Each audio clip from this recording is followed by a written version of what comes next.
Hi, my name is Angeliki Patsiavu, and today we're going to be talking about low-code ecosystems and the kind of center of enablement that you would need through change management to bring it to life. So a little bit about me. So I work for Avanade. I am within the business application space, and you see the socials throughout. There's also a blog that I write called empoweredhumans.net, and this is about the kind of stories that you'll find from best practices all the way to the human impact that you can have either through Dynamics applications or Power Platform. And generally, they're movie themed as well. So if you're a fellow geek like me, you're really going to love it. So I'm originally Greek Italian. As you can tell from my accent, I'm not native, but I've been in the UK for the last 10 years. So it feels like home at this point. Within the community, so I'm an MVP in business applications since the last year, and I'm also ProSci certified change manager. So I have that kind of hybrid nature of, I've been an end user, worked with CRM for 10 years, so terrible implementations to the point where I wanted to do better by going into change management and help support implementations in a better way. And then eventually realized, oh gosh, I'm a bit of a geek actually. So I really want to build applications. And then I ended up within the solutioning space. So now I'm full-time on that and really, really enjoying bringing that diverse skill set between having known what end users need and how to help them adopt, but also having the design mindset and all these great things that you need when you're building solutions. So within the community, I call myself a human evangelist, and you may wonder, what is that? Like, tech evangelist makes sense, but what is a human evangelist?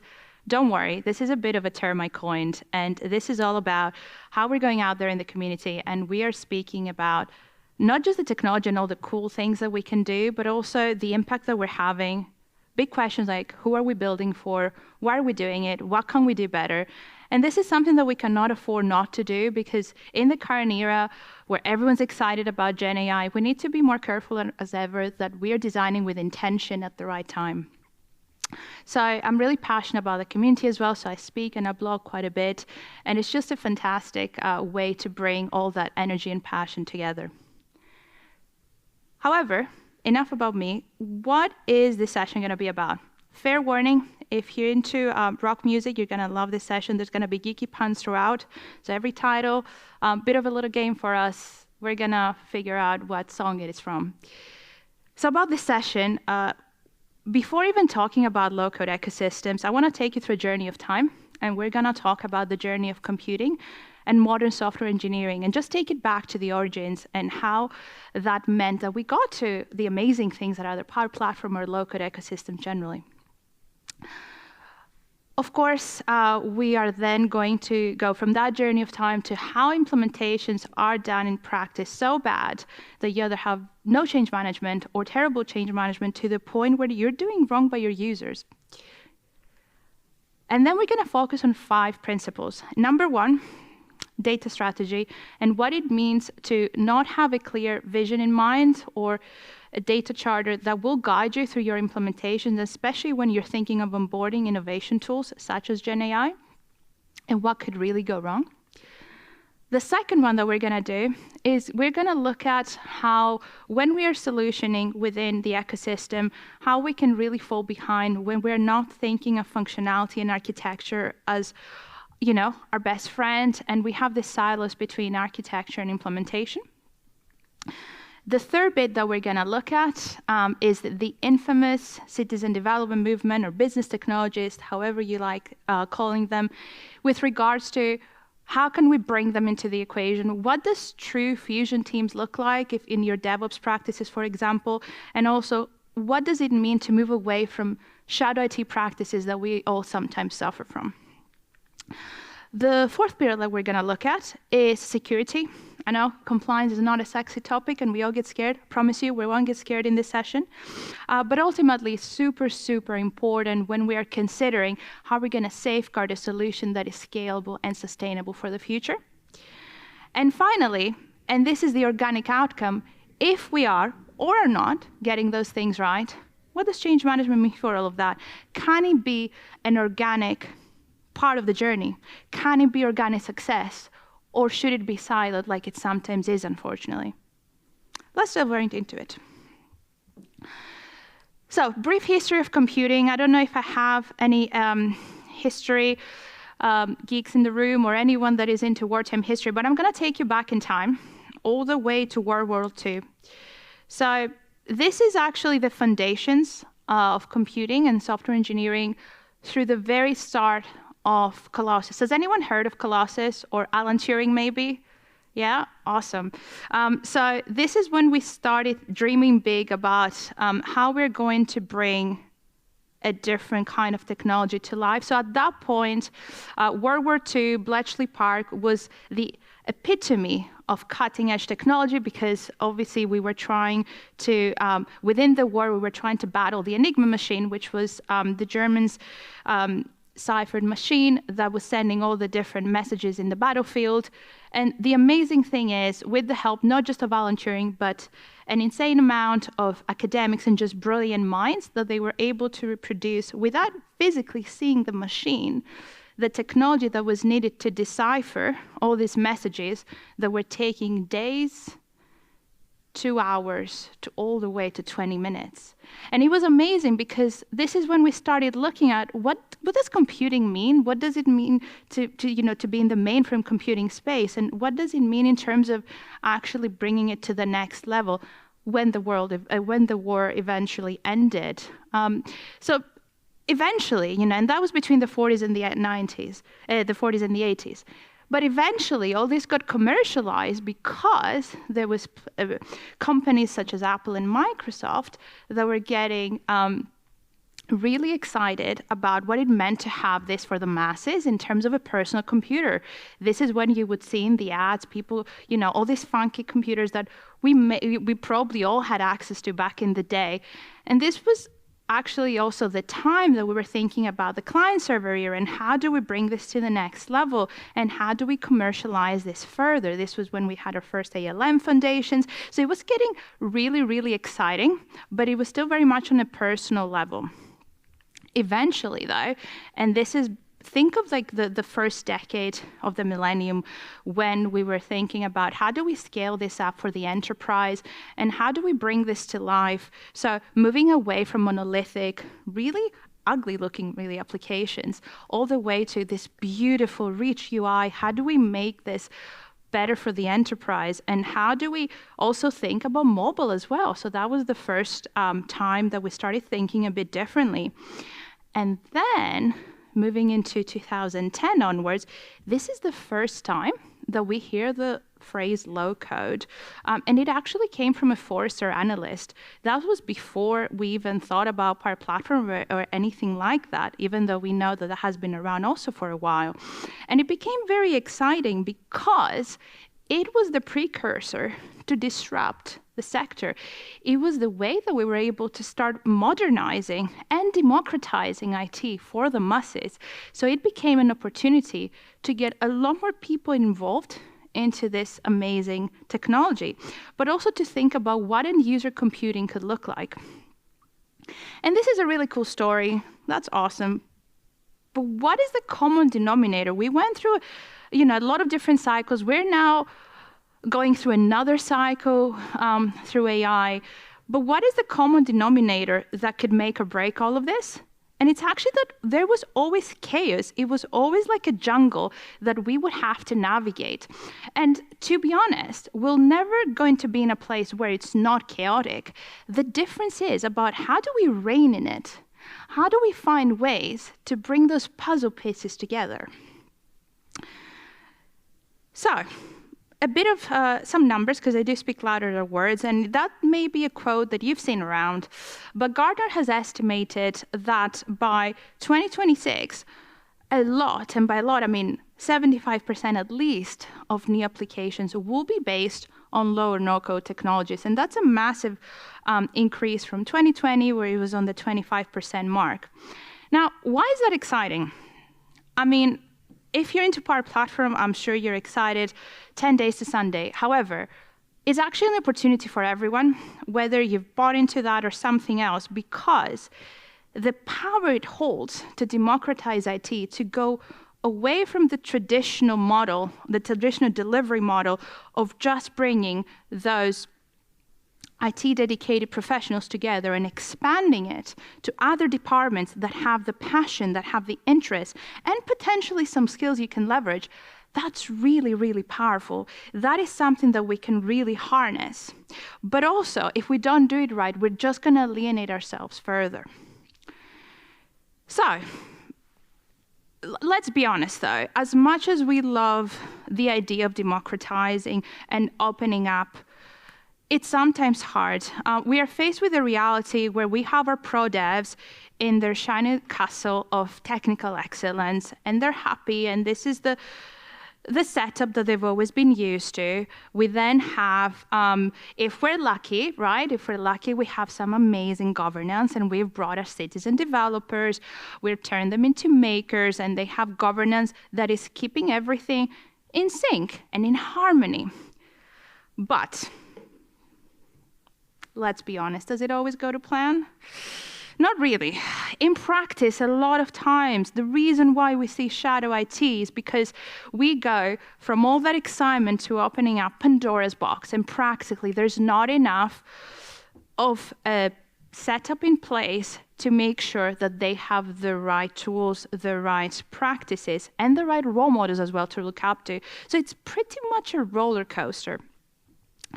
To begin with, you have your compliance team or your admins that are literally running blind. They don't know exactly who's doing what.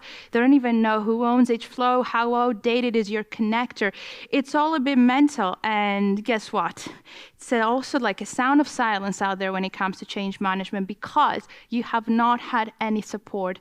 You did not consider your people. You just focus on getting things out there. Wow. That's pretty sad, because we know that we can do better. And I'll give you an example of how bad this can go. We all know the terrible things that can come from shadow IT, but let's look at some numbers. So this is an example from Cisco. Appreciate it's a little bit older, 2016, but it paints a really cool picture of how this can go wrong. So they did an exercise back in the day. They were looking through their cloud catalog and their cloud services, how much they are licensing on what they're building anyhow. So they thought, let's do an audit, you know? Today's a good day to do an audit. So initially, they thought, okay, I think we got about 90-ish apps, the number in terms of cloud services, actually, and that sounds okay. I mean, we're big, we're Cisco, should be fine, we can handle this. They went a little bit deeper, though. And then eventually they realized there's over 1,200 of them, which is insane, you know.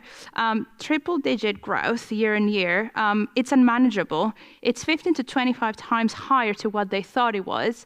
And imagine this is 2016. I do wonder how much that looks like today. I mean, I really hope that it's less, but at the same time, when we think about a big corporate organization, it's pretty challenging to sometimes tame these things if you don't have the right foundations and the right supportive and enabling ecosystem to guide you on this journey. Ultimately, you have failed your people as well, because if you lose the confidence in the IT department and how you're servicing each individual, it's really hard to gain that back. The risks are not just operational, they're financial, they're reputational. There's a lot at stake. So for example, you can think about, where did we go wrong? Did we ever understand the maturity of the business when we were assessing our solutioning and licensing process? Did we ever consider aligning leaders within the IT department as well as across the business? Like, are they talking to each other? Do we have those insider change champions that can help us navigate this journey, that can actually tell us, you know, those numbers are not true. We actually have a lot more applications around. Our licensing is scattered. You know, they could really give you that inside knowledge. You may wonder also when it comes to licensing, I know the dreaded word, I've already said it about 3 times, but it's true. We have to also consider how we're streamlining this as well. It shouldn't just be a case of, well, this person had some budget, so we got a few licenses out there. And finally, it's not just those questions, but it's your general principles of how you're navigating your enterprise strategy. Change management is not just a siloed, last-minute afterthought of how you're going to deliver a specific implementation. It's a continuous partner in crime for you in your journey. So, let's start with data. And this is the most important part. It's even more important currently in this era of unparalleled innovation when it comes to AI. Because if you don't have a data strategy, if you don't have a clear mission in terms of where you are now and where you want to get to, it's all going to topple over. So it's not just about governance and, to be honest, or change management. There's wider principles as well that we need to look out for, because otherwise, we're going to get into the hype train. We're going to say, okay, let's get Copilot on board, or let's use as much of OpenAI as possible. But it's truly going to be garbage in, garbage out. And why is that? Well, we've heard about some incidents and some scandals out there, so that doesn't need to be mentioned again. However, if we think about it, if we haven't set up the right foundations and then we're churning out other data that is extremely unstructured and it's giving us hallucinations, if we are not establishing the right permissions and access management, and obviously we are leaking confidential information, and generally we are confusing our semantic indexing, that's a problem. So one of the things is that having no hygiene is going to create problems for you, both as an end user as well as an enterprise of whatever size. We are then going to notice some other problems around the DLP problems. So you might either have data loss or you have data theft. So either way, you're going to have leakage issues. We are then going to look at the fact that no one without that kind of data strategy or charter even, I think having a data council is actually quite powerful, because you're given that oversight. You're bringing the whole leadership team together to hold accountability from within and to also get the rest of the company involved. Ultimately, that is super important, because that will give you otherwise inconsistencies in the way you're managing this applications versus that application versus that project, and it's really quite messy. So what can we do better? Well, to begin with, and remember that all these principles that we're going to go through in this slide and generally, this is not just something that one single team or person should do. Change management is your enablement partner, but it's not the only one that should be part of it.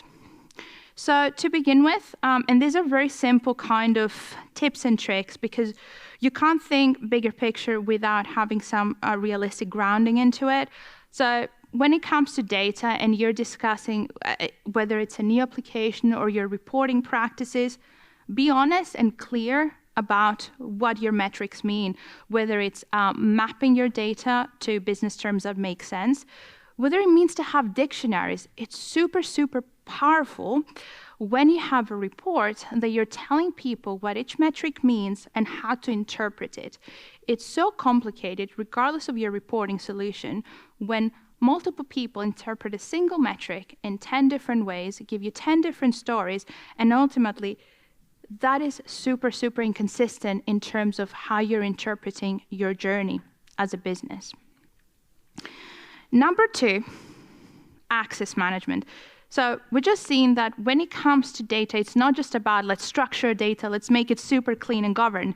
It's not just that, it's about also maintaining the need-to-know basis. So your CRUD operations, and I'm sure you're all familiar with that, but either way, it stands for create, read, update, and delete, which are the different kinds of permissions you can give to someone when you're setting up your security model. Be very brutally honest and tied it up when it comes to your role-based access management, because the way you're configuring it will set up the foundations for getting things right, making sure that people are getting access to the right information, and also when they're using AI tools, that they're getting the right outputs as well. It's not just about leakage, it's also about them having the right level of permissions and being able to propagate the data.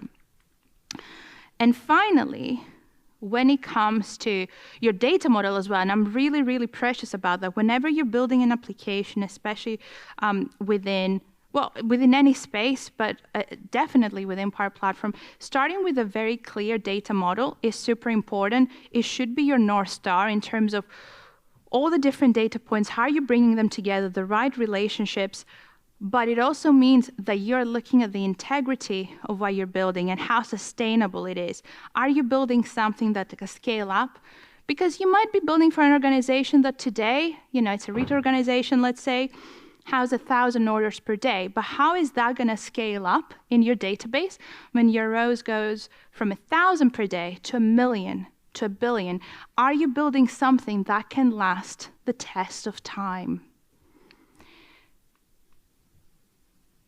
And I mean, this is just an example, obviously many, many copilots, but the one that got all the love first, the M365 one, that is one of the best examples of how we first saw how you can make or break it when it comes to having the right data strategy, when you're sorting out, when you're either structuring your data, sorting out your permissions, or even enabling loop. All these things are going to come to play if you want to enable anything. And to be frank, if and when you're thinking about onboarding such tools, the first question shouldn't be, should I do it? Is, am I ready for it? And what do I do if I'm not? This honesty will set you up for success because you need the foundations to be ready. Otherwise, those tools are going to make your business face more challenges than benefits. Enough about data, though. Let's change gears for a bit. So, Adam Grant, one of these amazing thought leaders out there, said that when we are looking about not just technology, but anything out there, and we want to convince about getting to the right solution or really convince our crowd, it was important that we're not just looking for more airtime. It's about the quality of what we're saying. And it's a great metaphor about our data as well. We don't necessarily need always more data points in a report. Sometimes it's about the quality. And when it comes to leveraging AI, this becomes very pertinent because, and it's not just the hallucinations, by the way, it's more around how do we make sure that we are getting consistent quality, whether it's the outputs themselves, whether it's the length, the conciseness, that personalization. How do we personalize the quality of our outputs, not just as humans, but also through our technology solutions? And that becomes even more relevant when we think about functionality. And it's hard. I'm not going to lie. It's hard because we sometimes face silos when it comes to the architecture teams in their shiny technical castles, and then the enterprise that is trying to catch up, because it's not just architecture. You have delivery teams on the ground that sometimes lack the vision of what you're building. And without that, without having that, not just oversight, but also that partnership, when you are not just getting some favors over teams for that matter, to have any changes in your implementation, whether you don't have any oversight by bringing people together, and that could be a change approval board, or it can be any other function that will ultimately hold a lot more than one or two people, like your enterprise architect, accountable. That can either make or break it when you're reigning in this chaos. So for example, what you could be looking at is starting from scratch and doing that maturity and readiness assessment by looking at 3 key pillars: your people, your systems, and your processes. Now that is super important because you want to know your starting point and you want to know your key players. Regardless of whether you are in a technical delivery team or not, you need to know who and why you're building, because otherwise you're bringing all these technically excellent solutions that are going to make potentially zero difference, are not going to get adopted. People will go back to their legacy apps. And where is the ROI for the business? Prioritization is super important because you're always going to have competing requirements when it comes to demand on your same resources. So making sure that you have things like a change approval board and even your change champions to support you in the journey. So actually you are harnessing that interest from the inside. You're showing them that you're listening to them, that you're finding those quick wins that will make a difference, or the bigger pain points that are going to win you a lot more brownie points and trust in the long run. That's very, very important, because you're bringing in functionality that will make a difference, and not just functionality that just sounded interesting to some, but not to many. And of course, functionality can have many faces, one of them being how resilient is your enterprise. So reliability engineering is a very interesting stream, but let's talk even simple things.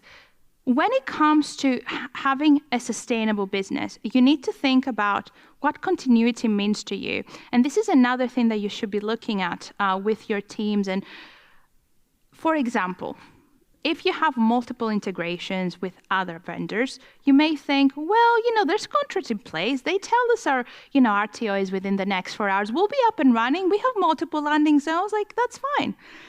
That sounds cool until you've stress tested it, until you've gone deep into the trenches and realized that the failover solution that they mentioned is not working. So what business continuity means at that time is that you're going out there, you're testing it out yourself, you're assuming accountability, not just looking at contracts and fancy SLAs that cannot be delivered in practice. And you make sure you have internal mechanisms as well. And communicate that. You don't want people, like your end users, panicking over even something as basic as Outlook going down. I'm not even going to mention any complicated integrations, without any communications around what your general approach is. And obviously you don't want to spam production support either, because you're not going to get anywhere. You're going to overwhelm what is already limited resources. And what's worse is, once again, you're going to risk the reputation of your IT team. We don't want that.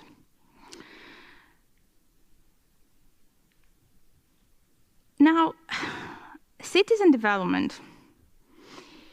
We saw earlier how it can go quite wrong when it comes to bringing what is potentially going to look like shadow IT. It's hard to have that trust and that initial belief. And sometimes people, sometimes enterprises are not ready for that journey, because let's be honest, it's a journey. It's not something that you can enable overnight. It's not something that can just be a corporate mandate. You are speaking to the hearts and minds. So you need to start with a vision about how you're going to reimagine your IT model. The business maturity assessment is very much relevant to this, but there's a bigger task. Your leadership needs to be brave enough to say, we're going to draw the line here. We're going to reimagine our IT operations differently. We are going to expand both our operations, our collaborations, and our partnerships beyond the confines of IT as we know it. We're going to bring new people that have the passion, that have the interest, and the skills into the mix. We're potentially going to introduce the concept of tribes and of those cross-functional hubs that are coming together. And that takes courage. To begin with, we need to move past the traditional center of excellence. As much as this is maybe your starting point in the journey, which, by the way, is not the only way, but having technical excellence is not enough when we're talking about people. This is a people game. So how do you move away from that into a center of enablement? A center of enablement for your fusion operations, a center of enablement for your DevOps engineering practices. This is when you're reimagining IT to make all this collaboration happen. You need C-suite buying. You need to give flexibility into people's roles. You need modern tooling. You can't just expect people to get a Power Apps license and suddenly start building things. That's not enough. You need the role models that are the pro devs, guiding them. Make them the role models that they're going to reach out to. Don't propagate the silos. This is not going to get you to that journey. We did speak about the operating model, but because it's a journey, we need to be held accountable. And as much as KPIs are fantastic, I would like to convert you to two different things if you're not there already. So the first one is OKRs, which stands for Objectives and Key Results. I don't know if we have any Viva Goals fans in the room, but either way, this methodology, and it's a management methodology, regardless of whether the product is on your radar or not, this is a fantastic way to track your journey beyond traditional metrics that are either looking at a success or failure. It's not as binary as that. Having a clear vision of your objectives, why you're going on the citizen development journey, why you're onboarding low code, and so forth, is very important because it gives you your North Star. And then you're tracking milestones rather than binary metrics that will probably demotivate your team and depress a lot your meetings, but ultimately are not going to make people feel like they're achieving much. There is a little bit of headway you need to make when you're creating this new operating model, when you're bringing makers into play. So what kind of milestones are you giving them so their performance development feels more meaningful? And how do they feel seen and acknowledged? However, talking about modern tooling, it's not enough to just say, well, we have a structure, we have the licenses, off you go. Making the most out of technology is super important in building the community within it. And I'm not just talking bring all the makers together and have a fun monthly meeting as a lunch and learn. An example of something that is not getting enough love, and I'm really hoping we can turn this around, is Copilot Lab. So can I ask, raise your hand if you've ever heard about Copilot Lab. Brilliant, we have 2, 3, 4, fantastic. This is why I was saying it's not getting enough love. So what is Copilot Lab? This is a fantastic, let's start with a very simple Angeliki version of what it is. So this is a mirror Copilot every time you buy a license. And this is essentially a very cool sandbox that you have in a way. It can be your training environment. It's anonymizing the prompts within your business, and it's giving you the opportunity to see what are the most requested prompts or outputs. It gives you the opportunity to unlock some of those insights in terms of the key business problems or opportunities/challenges. It's giving you the opportunity also to treat it as a sandbox in terms of that safe development space so that your either citizen developers or anyone really has the opportunity to take advantage of these technologies in a safe space before going out in the wild. And ultimately, it's bringing the community together. But there's other programs as well, and some of them are some pretty cool programs from Microsoft. So one is the Power Up program, and this is an opportunity for people that are interested in starting the Power Platform journey. There's a structured curriculum with specialists that are amazing to work with, and it's done in your own time in a way, so you're able to have this community of people globally that are learning with you on the same journey. If you have people that are really, really excited about becoming technical, another program is the SUIT program, which is the Super User in Training program, another great community initiative from Microsoft that is giving you that kind of training to become a super user. So whether you want to go out there and go crazy on the forums, be answering and supporting people and questions, and all the fun that comes with it, loads of badges if you're into that, and ultimately helping people in real time, which for some is the fulfillment that they were looking for. Take full advantage of it. Bring that awareness into your business that what can we do for our people that is frankly not even on our time and dime that will still give them the development opportunity. talking about a center of enablement is not just about governance, which is pretty scary, because we don't want to give people rule books. These are the structured methods that will really turn some people off, especially if we're thinking about other elements such as neurodiversity, where we need to consider how accessible we are making our functions. Instead, we can think of how a framework, which is guiding people on how to act rather than telling them, is more empowering, and how instead of focusing on that super strict discipline, which implies negative connotations and performance risks, we are looking at how we are harnessing that creativity, that productive out-of-the-box thinking that is bringing people together.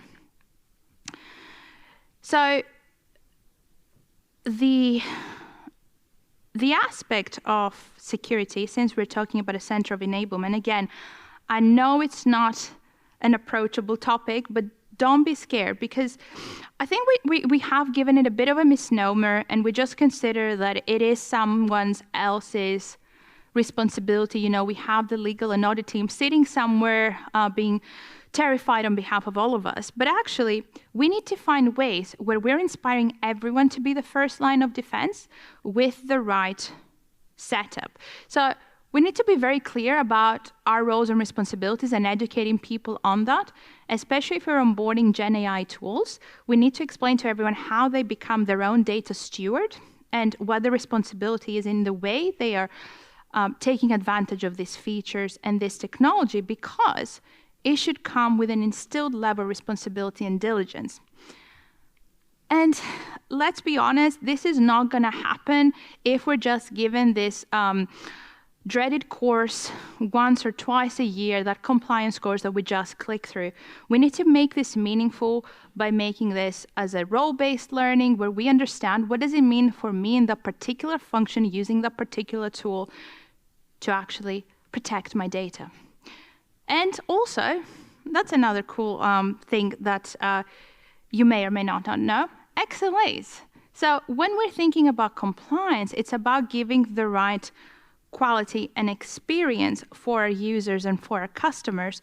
So instead of thinking about traditional SLAs, make people switch a little bit to XLAs, which stands for experience level agreements, because when you're protecting your data, when you have the right governance in place, you're actually able to implement a lot more cool things because you brought compliance on board, and you're able to give much better experiences because you're now a partner. You are not in silos opposing each other. And make this as part of performance management. Kudos points are one way. Gamifying in any way gets people involved. But ultimately, if people have clarity in terms of the kind of, frankly, recognition and outcomes they're going to get out of championing compliance in their day-to-day, is very, very powerful.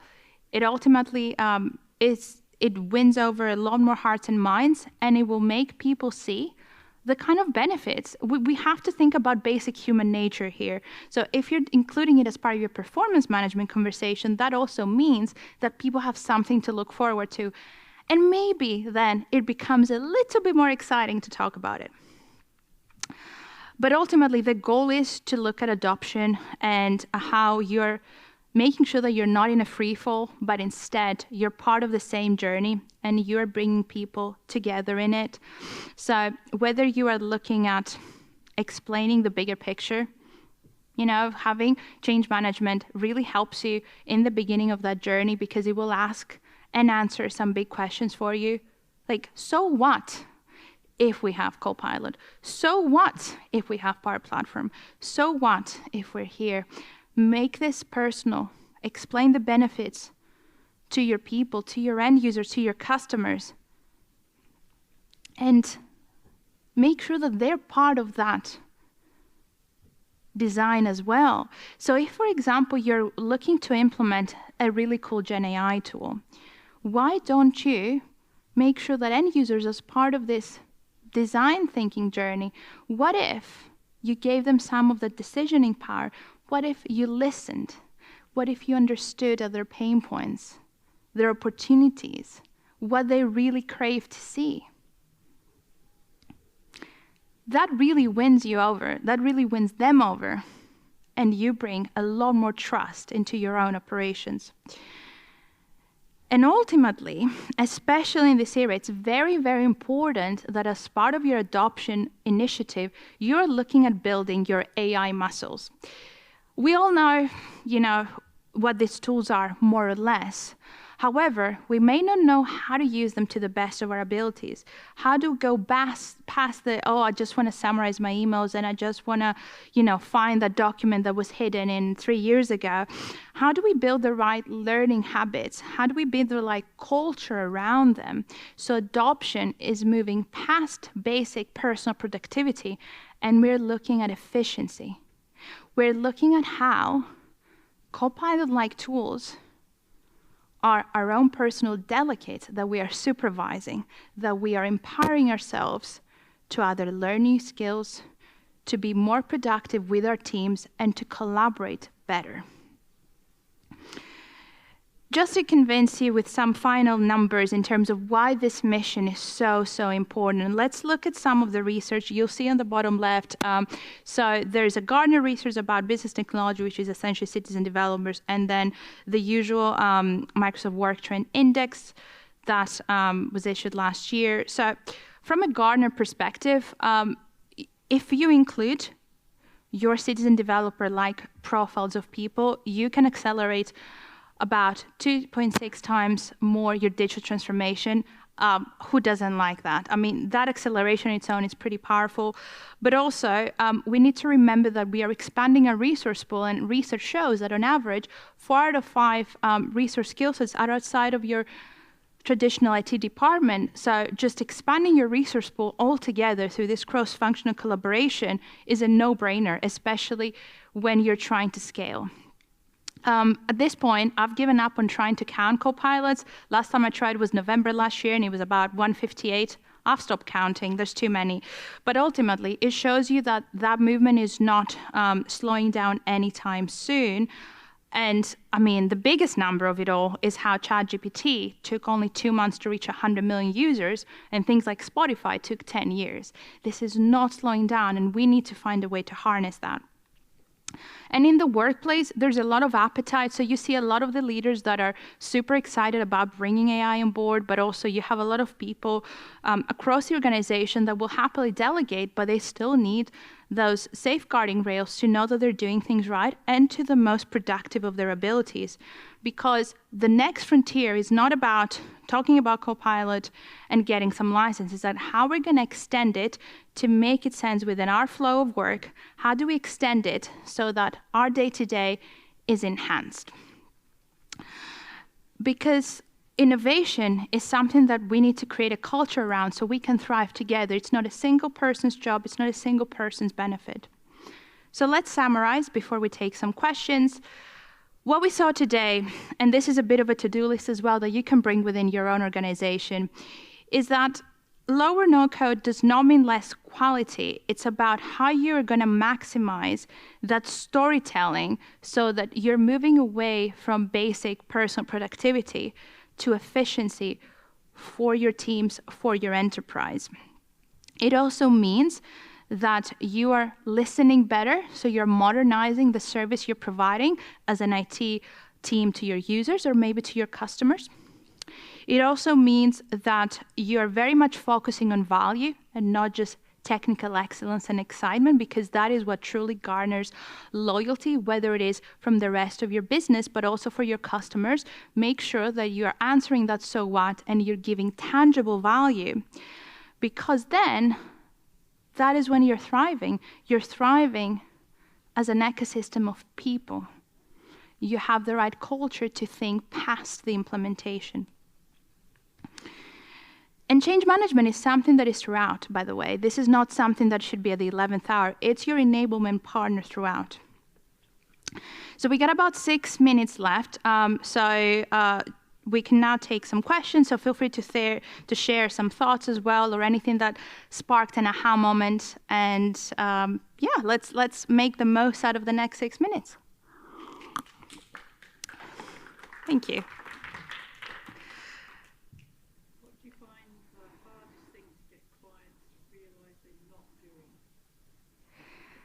So I think the hardest conversation, which is the first conversation that we should be having, but we're not, is their maturity and readiness. And when you have to actually sit down and explain that data readiness is more than just maybe structuring your data in a very simple way and having some security roles into the system, and you really need to peek under the hood and prepare for that journey, is very hard.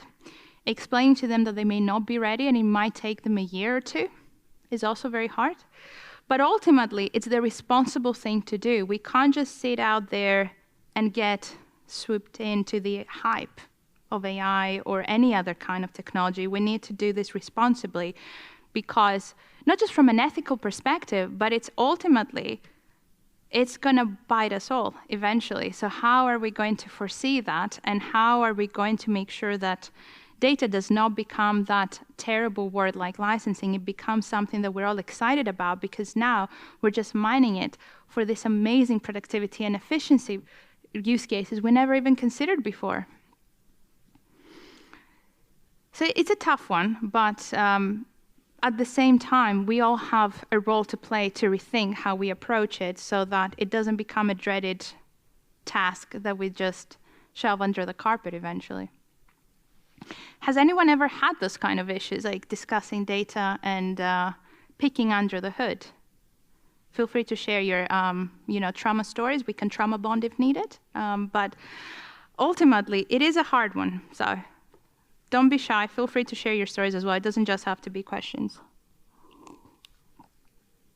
Something I can see in our role is system developers do a lot of work. They've got quite free rein on our platform. And some really good stuff comes out of that. And it's kind of understanding, they're almost creating like an MVP product. Stuff that's actually useful makes it, most of it dies on the vine. It's kind of, it's managing that process again. You know, what point do you start going to controlling? So a lot of it's just, you don't want to spend time and effort in stuff. Got them playing around. And then that process of taking something that's actually got legs, this is doing something in business now, but it's easier and inefficient, yada yada. You know, it's kind of trying to think about what that process looks Where like. do you start to actually have governance?